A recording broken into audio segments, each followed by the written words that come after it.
AP మాజీ CM YCP అధినేత జగన్ కు మంత్రి పయ్యావుల కేశవ్ కౌంటర్ ఇచ్చారు. ఏపీలో ఏదో జరుగుతుందని జగన్ గగ్గోలు పెడుతున్నారని, ఏపీ బ్రాండ్ను దెబ్బతీసేందుకే కుట్రలు చేస్తున్నారని విమర్శించారు. పక్కా ఆధారాలతోనే తాను మాట్లాడుతున్నానని, ఏపీలో పరిశ్రమలు పెట్టొద్దని పారిశ్రామికవేత్తలకు ఓ వ్యక్తితో 200 మెయిల్స్ పెట్టించారన్నారు. ఎన్ని కుట్రలు చేసినా ఏపీ బ్రాండ్ ఎక్కడా తగ్గలేదన్నారు మంత్రి. హైదరాబాద్ ఉంది కానీ జర్మనీలో పనిచేస్తున్నాడు. ఈ ఉదయ్ భాస్కర్ అనేటువంటి వ్యక్తిని తెర ముందుకు తెచ్చారు. ఈయన చేత ఒక 200 మెయిల్స్ పెట్టించారు. ఈయనకి వైఎస్ఆర్సీపీ లింక్ ఏంటి అని మీరు అనుకోవచ్చు.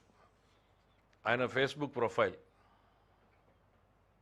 జగన్మోహన్ రెడ్డి గారి ప్రొఫైల్ ఉంది, ఉదయ్ భాస్కర.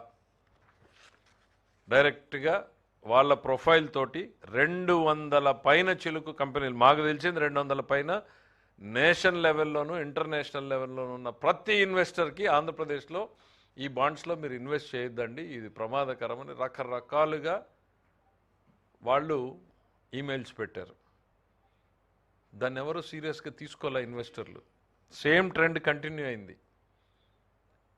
అయ్యేటప్పటికి ఏం చేశారు, ఆ ఫ్రస్ట్రేషన్లో ఒకవైపు బుగ్గన గారు ప్రెస్ మీట్లు, జగన్మోహన్ రెడ్డి ట్వీట్లు మొదలైపోయినాయి.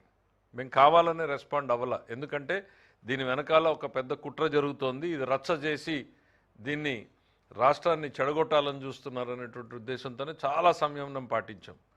బుగ్గన గారు సొంతంగా పెట్టాడా, జగన్మోహన్ రెడ్డి గారు నువ్వు పెట్టు అని ఒత్తిడి చేసి పెట్టించాడా, అది బుగ్గన గారు బయటికి చెప్పాలి. ఎందుకంటే ఆయనకి ఏం తప్పు కనపడిందో నాకు అర్థం కాల. ఒక గతంలో ఈ పోస్టులో ఆర్థిక శాఖ మంత్రికి చేసిన ఆయనకి ఏం తప్పు కనపడింది? ఆయన ఇదే బెవరేజెస్ కార్పొరేషన్కి సంబంధించి చేసినటువంటి అరాచకాలు ఎన్నున్నాయి.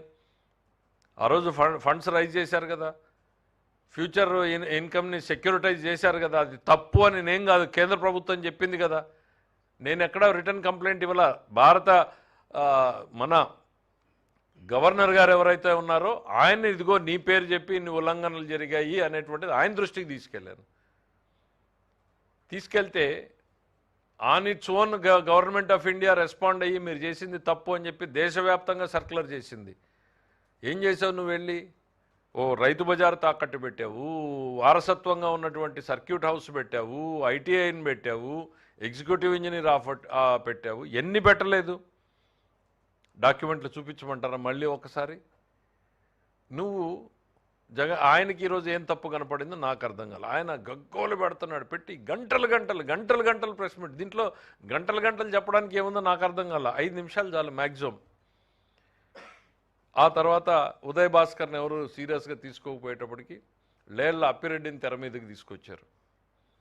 ఆయనతో హైకోర్టులో రిట్ పిటిషన్ ఫైల్ చేశారు, పిల్ ఫైల్ చేశారు.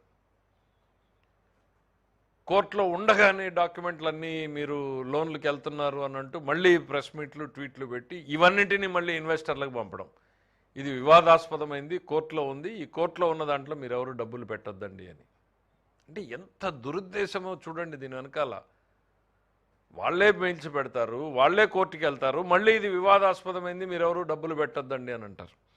అప్పటికీ ఇన్వెస్టర్లలో ఏమాత్రం కూడా ఆంధ్రప్రదేశ్ మీద ఉన్న నమ్మకం తగ్గల, బ్రాండ్ చంద్రబాబు మీద ఉన్న నమ్మకం తగ్గల. చివరికి ఇంక ఎట్లా అయినా బ్రేక్ చేయాలి అనేటువంటి